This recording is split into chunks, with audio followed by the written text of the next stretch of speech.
அஸ்ஸலாமு அலைக்கும் நண்பர்களே, நான் உங்கள் சுல்தான். இன்றைக்கி நம்ம வந்து ஒரு முக்கியமான ஒரு விஷயத்தை பற்றி நம்ம இந்த வீடியோவில் பார்க்க போகிறோம். அது என்ன விஷயம்னு பார்த்தீங்கன்னாக்கா, அஜ்மீரில் இருக்கக்கூடிய ஆடு வியாபாரிகள், பண்ணையாளர்களை பற்றி தான் பார்க்க போகிறோம். அவங்க எப்படி அதில் வந்து யார் அதிகமாக ஏமாற்றுவாங்க, அவங்களுடைய பேர்களை தான் வந்து அடுத்து வரக்கூடிய வீடியோலலாம் நம்ம பார்க்க போகிறோம். அவங்க வந்து முதல்ல நம்மளை எப்படி பிளாக்மெயில் பண்ணுவாங்க, ஏமாற்றுவாங்கன்றதை முதல்ல நம்ம தெரிஞ்சுக்கணும். ஃபஸ்ட்டு விஷயம் பார்த்தீங்கன்னாக்கா, ட்ரிங்க்ஸு, அதாவது குடி விஷயம், மது விஷயத்தில் வந்து நம்மளை பயங்கரமாக பிளாக்மெயில் பண்ணுவாங்க. என்னென்னு பார்த்தீங்கன்னாக்கா, நம்ம அவங்களோட நல்லா பழகிட்டோன்னு சொன்னால் அவங்களுக்கு வந்து நம்மளுக்கு வந்து ட்ரீட் கொடுக்குறேன்னுவாங்க. அந்த மாதிரி விஷயங்களெல்லாம் வீடியோ எடுத்து வச்சுக்கிட்டு நம்மளை வந்து பிளாக்மெயில் பண்ணுவாங்க. ரெண்டாவது வந்து லேடிஸ் மேட்ரு. இங்கே புதுசாக வரக்கூடிய நண்பர்கள் வந்து சில பேர் வந்து இந்த மாதிரி விஷயத்தில் வீக்காக இருந்தாங்கன்னா கூட அவங்களையும் வந்து என்ன பண்ணுவாங்கனாக்கா, வீடியோ எடுத்து வச்சுக்கிட்டு மிரட்டுவாங்க. ஃபேஸ்புக்கில் போட்டுருவேன், யூடியூப்பில் போட்டுருவேன் அப்படின்னு சொல்லிட்டு. அதாவது நம்மக்கிட்ட இருந்து பணம்லாம் வாங்கி அவங்கக்கிட்ட மொத்தமாக ஒரு அமௌண்ட்டு சேர்ந்ததுக்கப்புறம் தான் இந்த மாதிரி விஷயங்களெல்லாம் அவங்க கையில் எடுப்புவாங்க. மூணாவது விஷயம் என்னென்னு பார்த்தீங்கன்னாக்கா, கூட்டமாக சேர்ந்து நம்மளை வந்து மிரட்டுவாங்க. எப்படின்னாக்கா, நீங்கள் ஒருத்தர் போயிருக்கீங்க, இல்லை 2 பேர் போயிருக்கீங்கனாக்கா, அவங்க வந்து மொத்தமாக ஒரு 20 பேர் 30 பேருன்னு வந்துட்டு நம்மளை எல்லாம் சுற்றி நின்றுக்கிட்டு அடிச்சிடுவேன், மிரட்டிடுவேன், கொலை பண்ணிவிடுவேன் அப்படி இப்படின்ட்டு பயங்கரமாக மிரட்டுவாங்க. திடீர்னு அதில் நடுவில் யாராவது ஒருத்தர் அடிக்கக்கூட செய்வாங்க.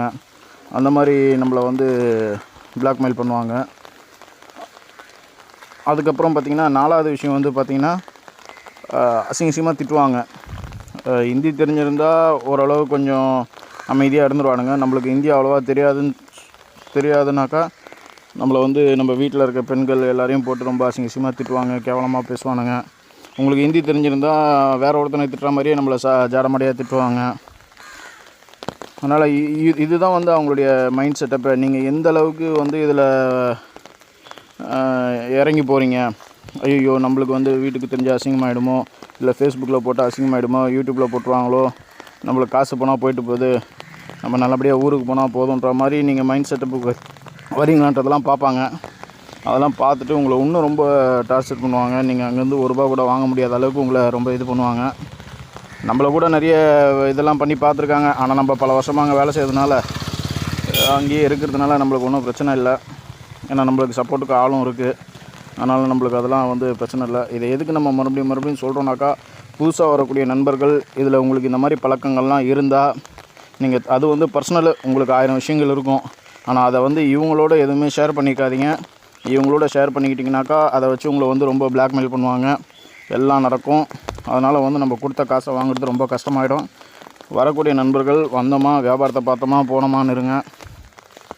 இல்லை உங்களுக்கு இங்கே சப்போர்ட்டுக்கு ஆள் இருந்தால் உங்களால் கொடுத்த காசை வாங்க முடியும், நீ என்ன வேணால் பண்ணிக்கடா, பார்த்துக்கலாம் அப்படின்ற மாதிரி இருந்தீங்கன்னா, தைரியமாக இருக்கக்கூடிய நண்பர்களுக்கு பிரச்சனை இல்லை. பயப்படக்கூடிய நண்பர்கள் தயவுசெய்து இது மாதிரி காரியங்களில் ஈடுபட வேண்டாம். இந்த மாதிரி காரியங்களை அவனுங்களை நம்பி அவங்க கூட உட்காந்து எல்லாம் பண்ணிங்கன்னா உங்களை வந்து ரொம்ப பிளாக்மெயில் பண்ணுவாங்க. அதனால் நம்ம ரொம்ப உஷாராக இருக்கணும்.